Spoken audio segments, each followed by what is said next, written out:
शांति।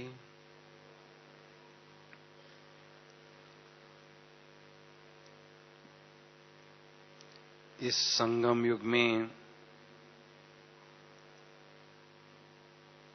स्वयं भगवान इस धरती पर आते हैं और रुद्र ज्ञान यज्ञ की स्थापना करते हैं।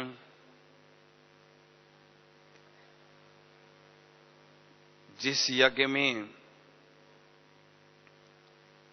हम बच्चों को तन मन धन से मनसा वाचा कर्मणा से और संबंध संपर्क से सेवा करके श्रेष्ठ भाग्य बनाने का गोल्डन चांस मिलता है। क्योंकि जब स्वयं भाग्य विधाता परमात्मा ही हम बच्चों के बाप बन जाते हैं, तो जितना चाहे हम भाग्य लूट सकते हैं और लुटा सकते हैं। क्योंकि सारे कल्प के लिए जिन खजानों की आवश्यकता हमें होती है, उन खजानों का जमा करने का भाग्य केवल हमें इस संगम युग में ही प्राप्त होता है। इसलिए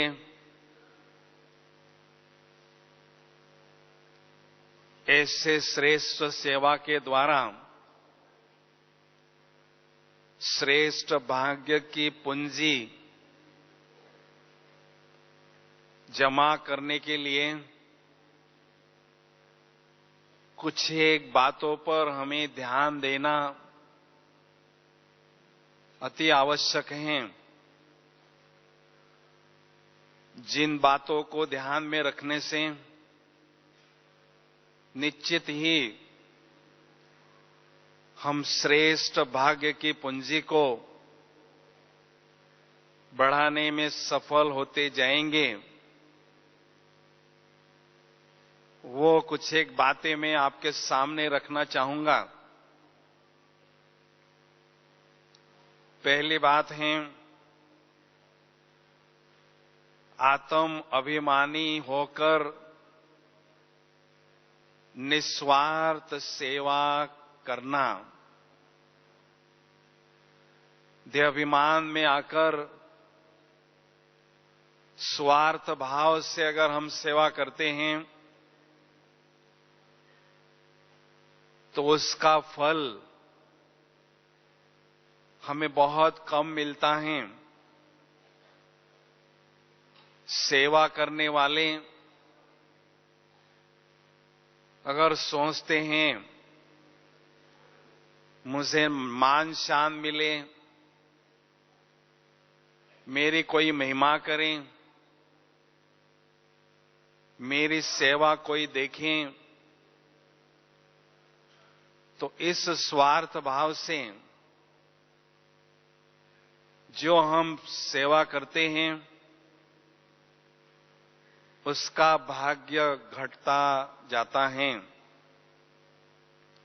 लेकिन जब हम निस्वार्थ भाव से सेवा करते हैं तो वो सेवा भगवान के रजिस्टर में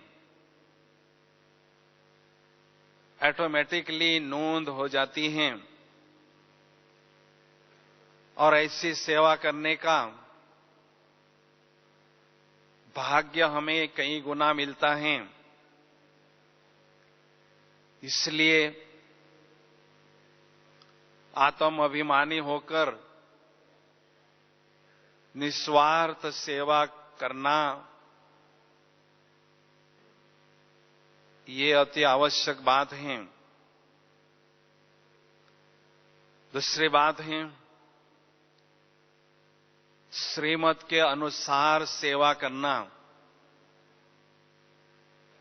निमित्त बने हुए जो होते हैं उन्हों से राय मशुरा करके हम सेवा करते हैं तो उसका भाग्य हमें जास्ती मिलता है।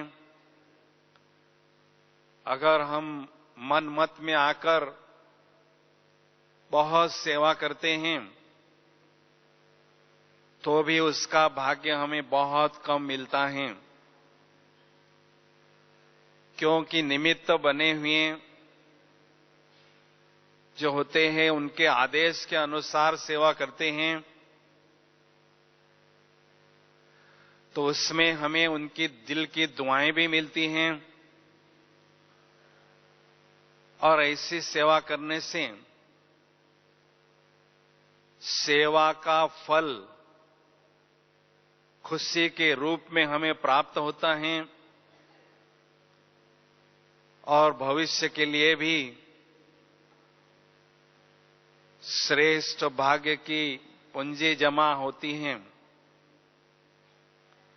इसलिए श्रीमत के अनुसार सेवा करते रहना ये अति आवश्यक बात है। तीसरी बात है, दधीची ऋषि समान यज्ञ सेवा करना। जानकी दादी जी ने भी कहा था कि 63 जन्मों में हमने इस पतित शरीर के द्वारा कई पतित काम कर रहे हैं, कई पाप कर्म किए हैं, तो जितना हम इस देह के द्वारा दधीची ऋषि के समान हड्डियां सेवा में लगाते हैं उतना हमारे पाप कर्म घटते रहते हैं। इसमें भी विशेष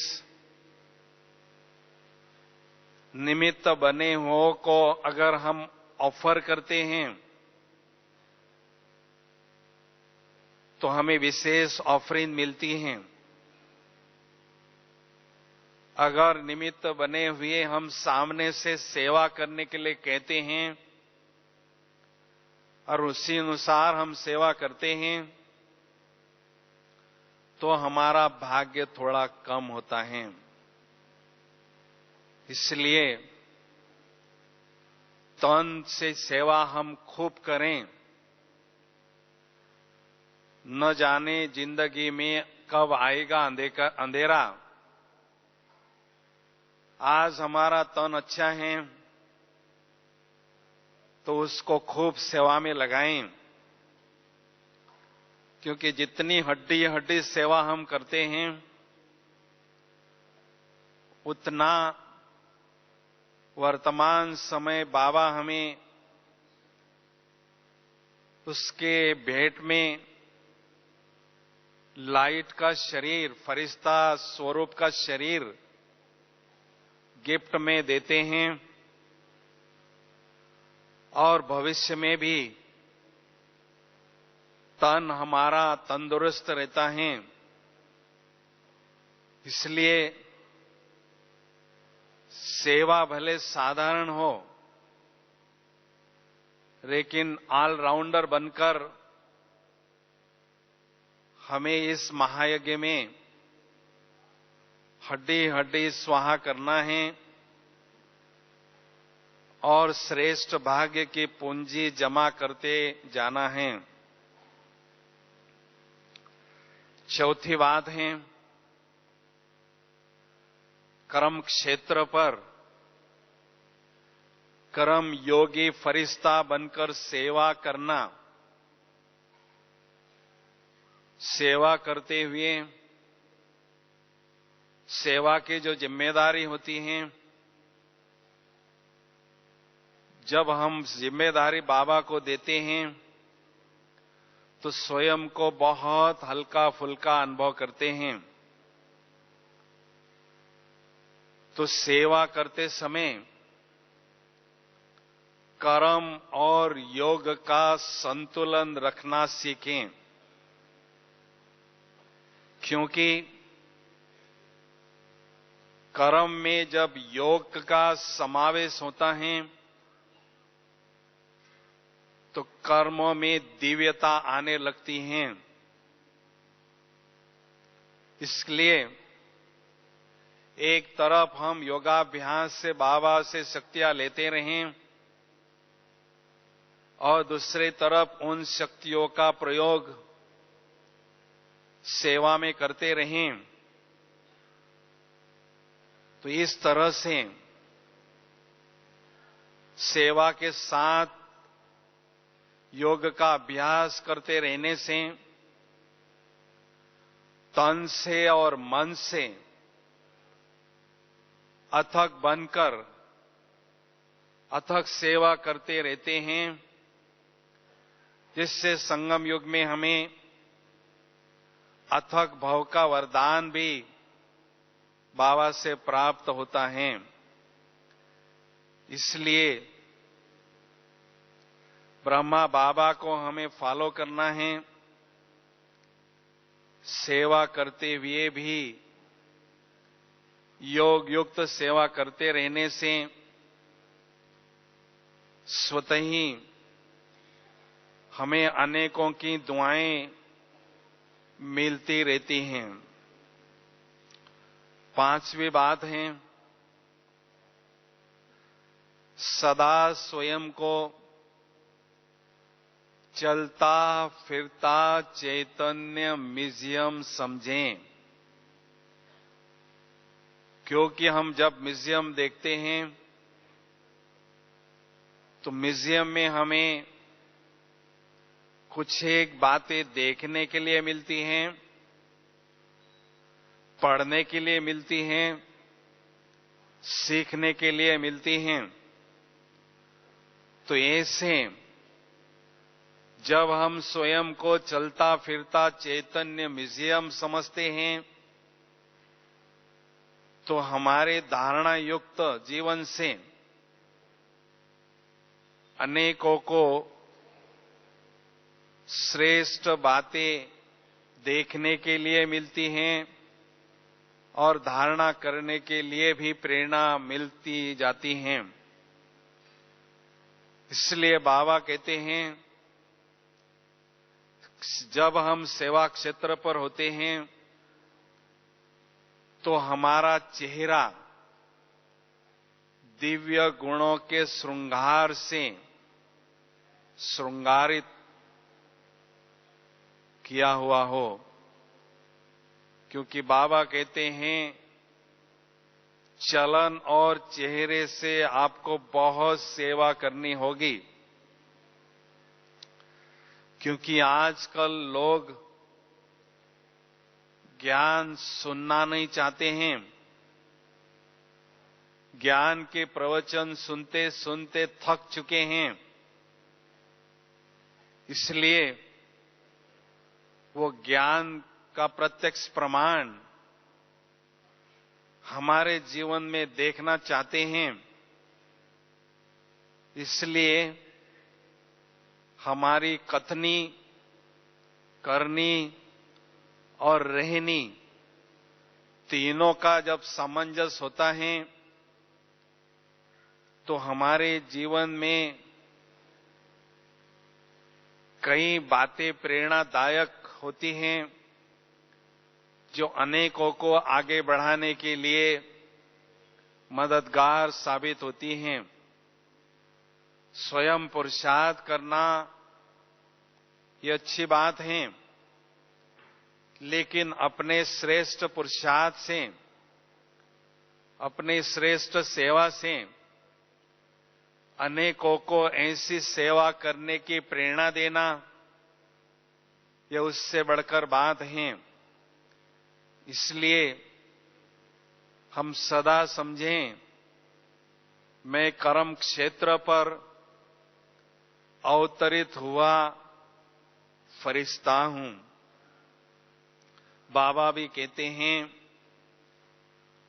हमारा जो मन है जीन की तरह काम करता रहे, कर्म करते समय कर्म में व्यस्त हो, और जैसे कर्म पूरा होता है याद की यात्रा की सीढ़ी हमारा मन रूपी जीन चढ़ता रहे, बाबा की याद में मस्त रहें, मन मना भव का मंत्र का जाप करता रहें। तो इस तरह से अभ्यास करने से सेवा में भी हमारी कमाई होती जाती है और योगाभ्यास के द्वारा भी हमारी कमाई बढ़ती जाती है। तो डबल कमाई हमारी होती है। इसलिए कर्म क्षेत्र पर हम स्वयं को अवतरित फरिश्ता अनुभव करें। स्वयं भगवान ने हमें इस धरती पर फरिश्ते के रूप में भेजा है और अनेक आत्माओं को हमें श्रेष्ठ स्थिति के द्वारा प्रेरणा देते रहना है। तो सेवा का मेवा हमें स्वतः ही खुशी के रूप में और दुआओं के रूप में मिलता रहता है। इसलिए कहते हैं, करो सेवा पाओ मेवा। तो मेवा हमें श्रेष्ठ भाग्य का भी हमें मिलता है और बेहद की खुशी की अनुभूति भी हमें होती रहती है। इसलिए संगम युग में हमेशा हम सेवा पर तत्पर रहें। सेवा और सेवा, ये दोनों बातें साथ साथ अनुभव करें। सेवा के द्वारा श्रेष्ठ भाग्य की पूंजी जमा करने के लिए छठवीं बात याद रखें कि सेवा क्षेत्र पर रहते हुए निर्विघ्न रहें, किसी को भी डिस्टर्ब नहीं करें और स्वयं भी डिस्टर्ब न हो। क्योंकि सेवा करते समय अगर हम विघ्न रूप बनते हैं तो सेवा का फल हमें नहीं मिलता है। तो सर्विस के बजाय और भी डिससर्विस होती है। सेवा क्षेत्र में सदा याद रखें, कभी भी आपस में टकराव न हो, क्योंकि जहां टकराव होता है वहां स्थिति का बिखराव होता है और जहां स्थिति हमारी लड़खड़ाती है, हमारे मन में व्यर्थ संकल्पों का तूफान उठता है, जिससे आत्मा की ऊर्जा बहुत नष्ट होती है। इसलिए आपस में टकराव से हमें बचे रहना है।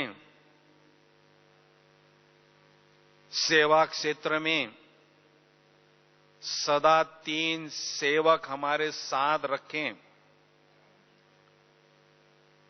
निर्विघ्न रहने के लिए धैर्य, शांति और स्नेह, ये 3 सेवक हमारे साथ सदा रखने हैं। धैर्य को कभी हमें खोना नहीं है, शांति का भी दामन हमें नहीं छोड़ना है, और किसी के अवगुण को देखकर उसके प्रति स्नेह भी हमारा कम होने नहीं देना है। क्योंकि बाबा के श्रेष्ठ ज्ञान को हम प्रत्यक्ष करते हैं, उसका रिजल्ट यही है कि आपसी हमारा स्नेह बढ़ता रहे। क्योंकि बाबा ने हम चैतन्य फूलों का गुलदस्ता स्नेह के धागे से बांधा है। इसलिए सेवा के क्षेत्र पर किसी का भी हमें अवगुण नहीं देखना है और स्नेह को बढ़ाते रहना है। तभी हम जो सेवा करते हैं उसका फल श्रेष्ठ भाग्य में परिवर्तन होता ही जाता है। इसलिए स्वयं निर्विघ्न रहना, सर्व को निर्विघ्न रखना और सेवा भी निर्विघ्न रीति से करना, इस पर हमें विशेष ध्यान देना है। 7वीं बात है, वाणी के द्वारा ज्ञान रत्नों का दान देते रहना। बाबा का इशारा है कि अभी कोई भी एरिया बाबा के संदेश दिए बिना खाली न रहें। तो अनेक आत्माओं को संदेश देना ये हमारी जिम्मेदारी है। भगवान को प्रत्यक्ष करना, उस कार्य में हाथ बटाना, ये हमारी जिम्मेदारी बनती है। इसलिए जन जन की सेवा करने के लिए वाणी के द्वारा ज्ञान रत्नों का दान देते रहें, वाणी के द्वारा संदेश बाबा का देते रहें, तो हमें अनेकों की दुआएं स्वतः ही मिलती हैं। जितना हम ज्ञान रत्नों का दान देते रहते हैं, ज्ञान धन बांटते रहते हैं, उतना सारे कल्प में स्थूल धन से भी हम भरपूर रहते हैं। देखो, मम्मा का उदाहरण हमारे सामने है।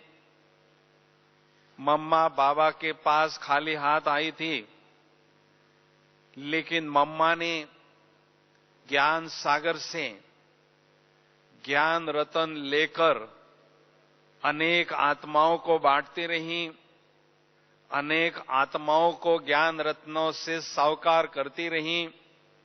परिणाम स्वरूप सारे संसार को धन बांटने वाली धन लक्ष्मी बन गई।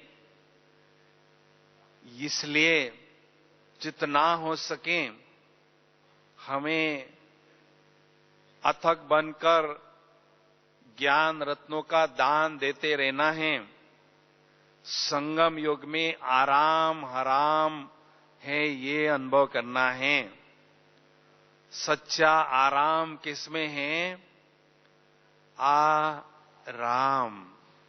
जब बुद्धि में निराकार राम की याद रहती है, सेवा करते भी बाबा को साथ रखते हैं, उसमें ही हमें सच्चा आराम मिलता है। इसलिए अथक बनकर सेवा करते रहें, जिससे हमारा श्रेष्ठ भाग्य बनता जाए। 8वीं बात है, मनसा द्वारा सकाश देने की सेवा करते रहना। हम देख रहे हैं दुनिया का वातावरण बहुत दूषित होता जा रहा है। अनेक आत्माएं बहुत दुखी और अशांत होती जा रही हैं। इसलिए बाबा का इशारा है कि मनसा द्वारा शांति और शक्ति के वाइब्रेशन देते रहो, क्योंकि अनेक आत्माएं बहुत अशांत हैं। तन के द्वारा तो सेवा करने में लिमिटेशन होता है, लेकिन मनसा द्वारा सेवा करने के लिए कोई लिमिटेशन नहीं है, कोई उसके लिए बाउंड्रीज नहीं है। तो विश्व की सेवा अर्थात होलसेल बिजनेस, स्पिरिचुअल बिजनेस मनसा सेवा के द्वारा हम कर सकते हैं। अनेक आत्माओं की दुआएं प्राप्त करते हैं, क्योंकि संगम युग है, दुआओं को जमा करने की सीजन। इसलिए परम धाम में बाबा के पास बैठे रहें और शक्तियों के सागर बाप से एक हाथ से शक्तियां लेते रहें और दूसरे हाथ से अनेक आत्माओं को शक्तियां देते रहें।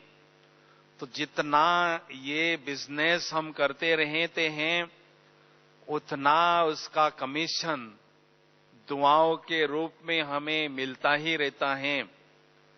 बाबा कहते हैं, बिन कौड़ी में आपको बादशाह बनाना चाहता हूं। तो ये मनसा सेवा करने से दातापन का संस्कार आत्मा में धारण होता है, जिस संस्कार के आधार से भविष्य में हमें राजा महाराजा का पद स्वतः ही प्राप्त होता है। इसलिए ये मनसा सेवा के द्वारा सकाश देने की सेवा बढ़ाते रहें। 9वीं बात है, ब्राह्मण जीवन का धर्म और कर्म सेवा ही है। जन्मते ही बाबा ने हमें वरदान दिया है खुदाई खिदमतकार का। तो खुदाई खिदमतगार बनकर हम खुदा की सेवा में तत्पर रहते हैं, तो श्रेष्ठ भाग्य की पूंजी हमारी बढ़ती जाती है। इसलिए आलस और अलबेलेपन को त्याग कर हमें सेवा पर सदा तत्पर रहते जाना है, क्योंकि सारे कल्प में यह ईश्वरीय सेवा करने का सुनहरा मौका हमें केवल एक ही बार मिलता है। इसलिए 200 नाखून का जोर लगाकर जितना भी दमखम आत्मा में है, जितनी भी कार्य क्षमता आत्मा में है, उसको पूरी तरह से हमें यूज करना है और बाबा के सेवा में 4 चांद लगाना है। बाबा कहते हैं, आलस्य और अलबेलापन यह भी अर्ध निंद्रा है, सोना माना खोना।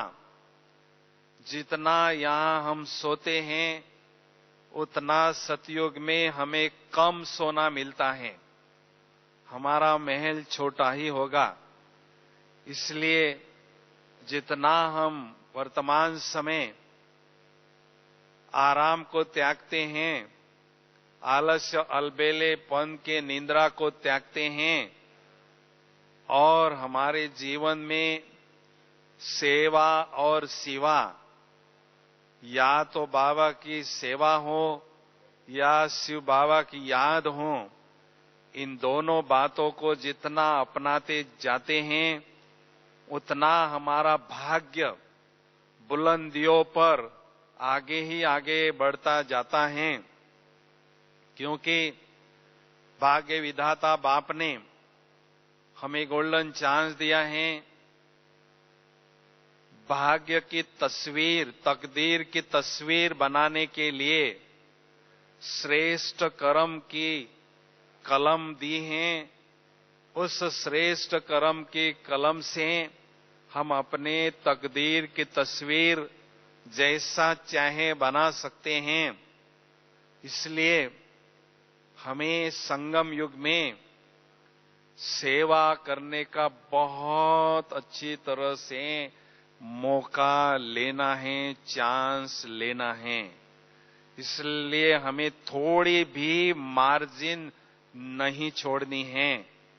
मार्जिन छोड़ने वालों को मार मिलती है, अर्थात पश्चाताप करनी पड़ती है। इसलिए सेवा में हमें थोड़ी भी मार्जिन नहीं छोड़नी है। जितनी क्षमता हमारे में है, जितनी कमाई करने के लिए हमें चांस मिलता है, हमें उसको छोड़ना नहीं है। चांस गंवाना अर्थात भाग्य को गंवाना। इसलिए हमें संगम युग में सेवा का मेवा खाते रहना है और अनेकों को सेवा का मेवा खिलाते रहना है। तो सेवा का फल बल के रूप में भी हमें मिलता है और दुआओं के रूप में भी हमें मिलता है। इसलिए मनसा वाचा कर्मणा सेवा करते ही रहें। हम सभी ने हर संगम युग में बाबा की सेवा दिल से की है। इसलिए भक्ति मार्ग में उसका गायन है। शिव पर 3 पत्ते बेल के लोग बहाते रहते हैं। परमात्मा कहते इन 3 पत्तों को मैं क्या करूं? मुझे तो कल्प वृक्ष के आत्माओं रूपी चेतन पत्ते ऐसे चाहिए जो मुझ पर तन से, मन से, धन से या मनसा वाचा कर्मणा से समर्पित होते हैं, बलिहार होते हैं। ऐसे आत्माओं रूपी चैतन्य पत्ते मुझे चाहिए।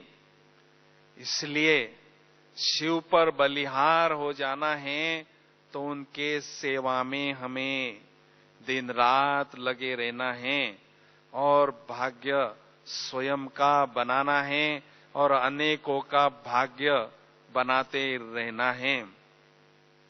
इसलिए बहुत सुंदर रीति से कर्म योग करने की कला को हमें अपनाना है।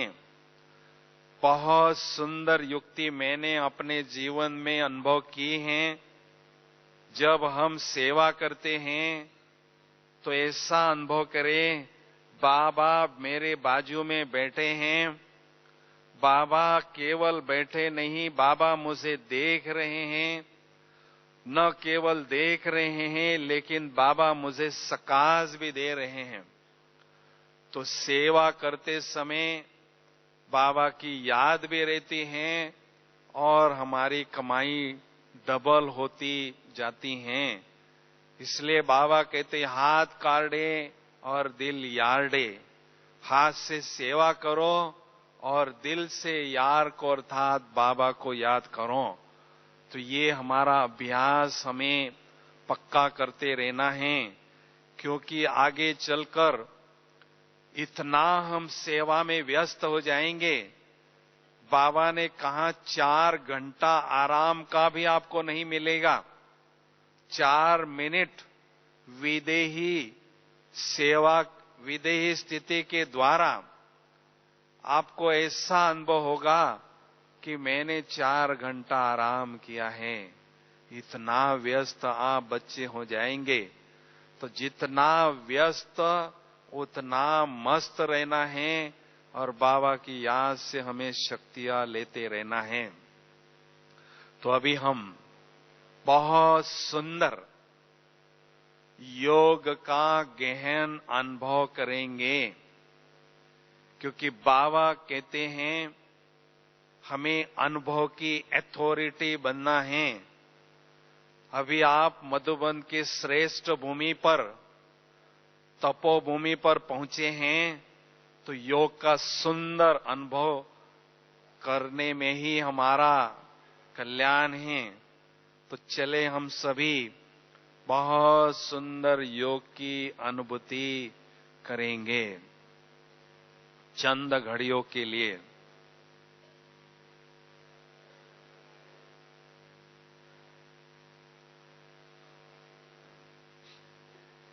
ओम शांति।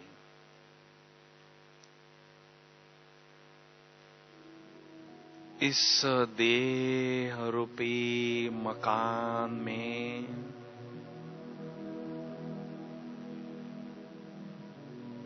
मैं आत्मा रूपी मकान मालिक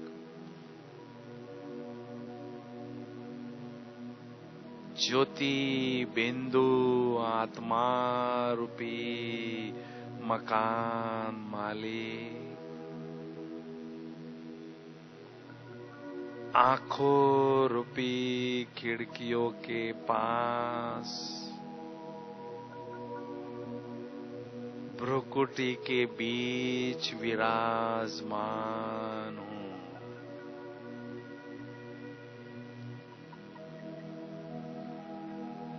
मैं चमकता हुआ ज्योति बिंदु हूं।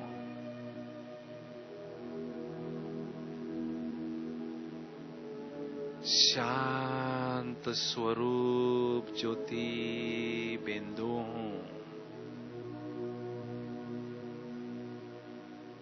शांति के प्रकंपन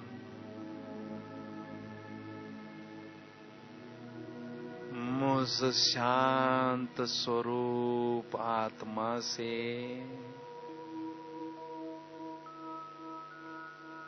चारों ओर फैल रहे हैं। परम शांति की अनुभूति हो रही है।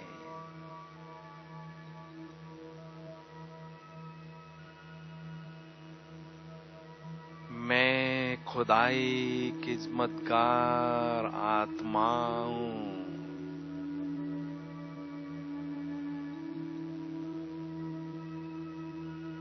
स्वयं खुदा ने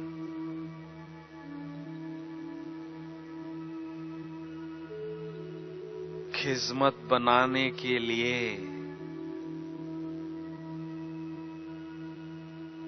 मुझे सेवा करने के लिए अपना बनाया है।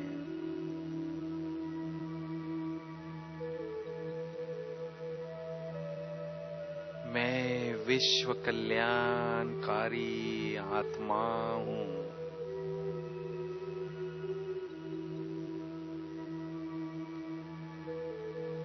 कितनी न मैं खुश नसीब आत्मा हूं जो स्वयं के सत्य स्वरूप को निराकारी स्वरूप को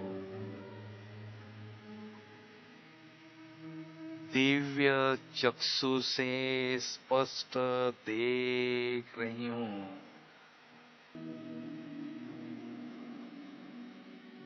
और अनुभव भी कर रही हूं।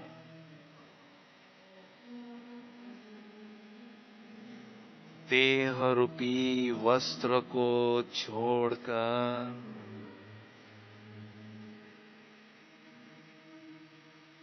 मैं निराकारी आत्मा बुद्धि रूपी विमान में बैठकर परम धाम की ओर जा रही हूं। इस साकारी दुनिया से पार चंद्र सूर्य तारा गण से भी पार जा रही हूं।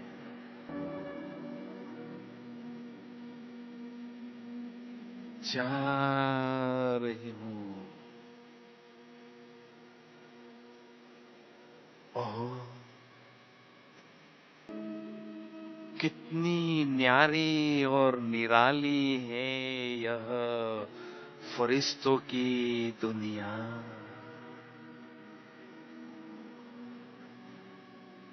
चारों ओर सफेद ही सफेद, दिव्य प्रकाश ही प्रकाश है। मुझ आत्मा ने दिव्य प्रकाश पुंज की चमकीली ड्रेस धारण कर ली है। कितनी हल्की फुल्की ड्रेस है यह।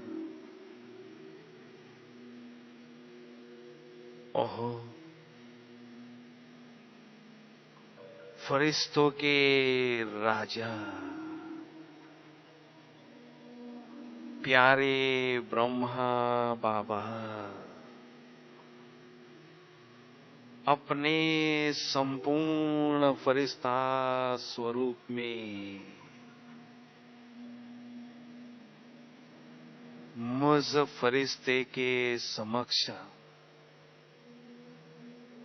विराजमान है। मीठे शिव बाबा भी उनके भ्रुकुटी में दिखाई दे रहे हैं। प्यार के सागर बाबा मुझे अति स्नेह भरी दृष्टि दे रहे हैं।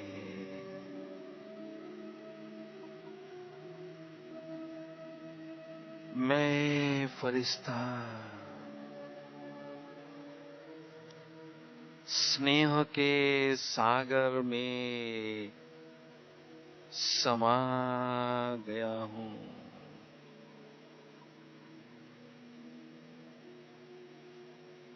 बाबा की बाहों में समा गया हूं।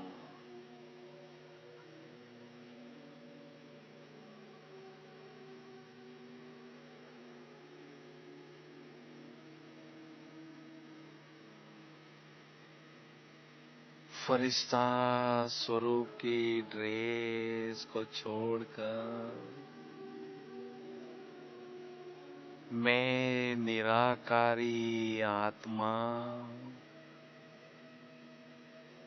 निराकारी दुनिया की ओर जा रही हूं। जा रही हूं। ओह, कितनी सुंदर है यह न्यारी और प्यारी निराकारी दुनिया। चारों ओर सुनहरी लाल ही लाल दिव्य प्रकाश हे प्रकाश है, शांति ही शांति है। कितना प्यारा है यह मेरा घर परम धाम। ओहो, मेरे प्राणों के प्राण, मेरे प्राणनाथ, सत्यम शिवम सुंदरम, प्यारे शिव बाबुल, मुझ आत्मा के समक्ष विराजमान है। मैं आत्मा अपने दिव्य नेत्र से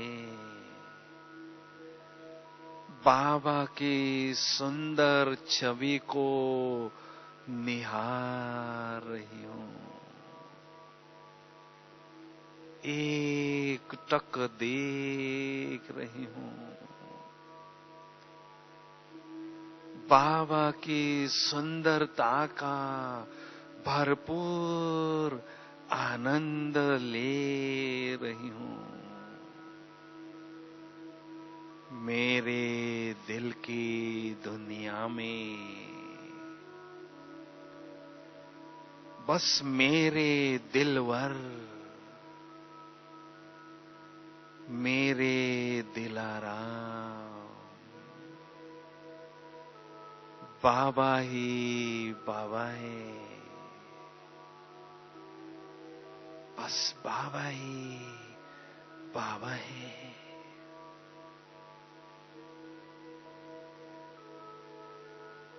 बाबा ज्ञान सूर्य है। बाबा आध्यात्मिक शक्तियों के अथाह सागर है। आध्यात्मिक शक्तियों के प्रचंड स्रोत है। ज्ञान सूर्य शिव पिता से शक्तियों की प्रखर किरणें, तेजस्वी किरणें निरंतर मुझ आत्मा पर पड़ रही है।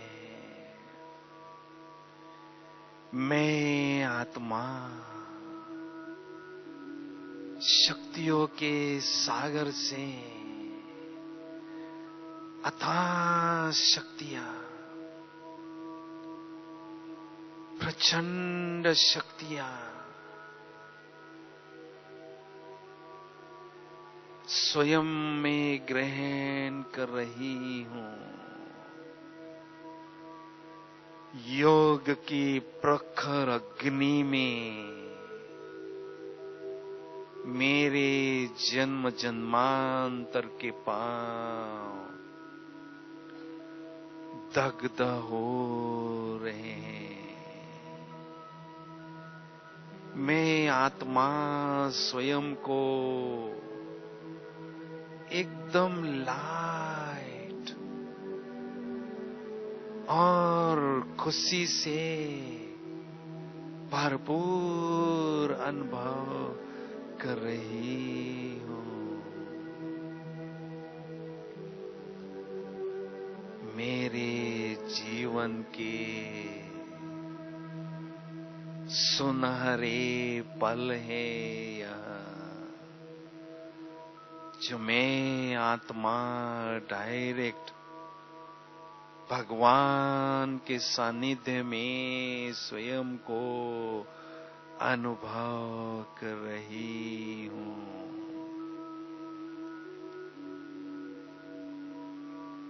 ज्ञान सूर्य की सानिध्य में मैं सूरजमुखी आत्मा तप रही हूं,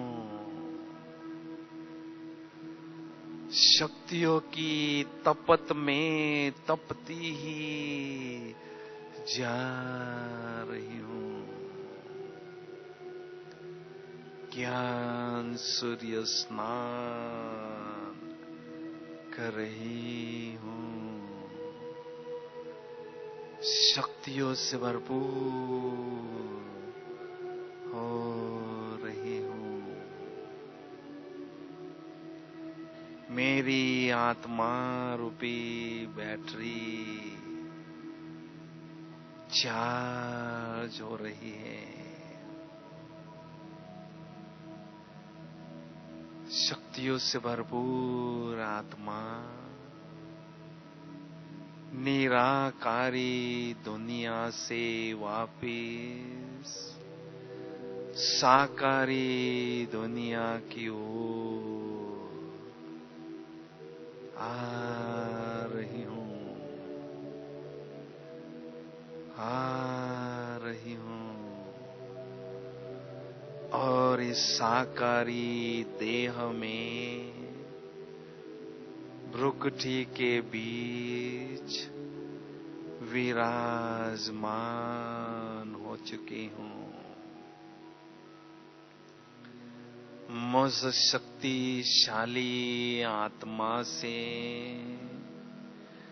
शक्तियों की सजीव तरंगे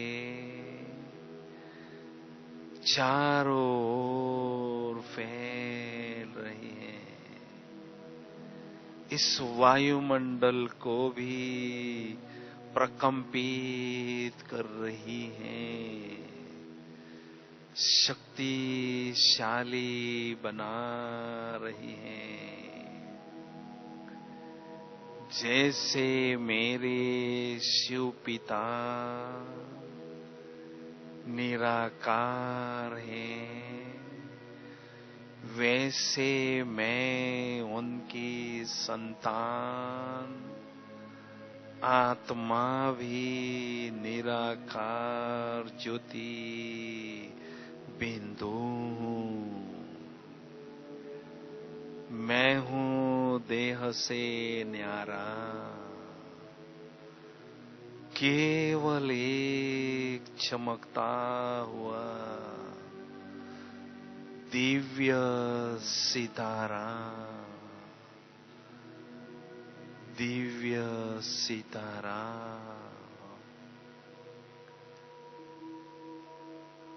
मेरे मस्तक पर मस्तक मणि आत्मा चमक रही है, दिव्यता की चमक चारों ओर फैला रही है, फैला रही है।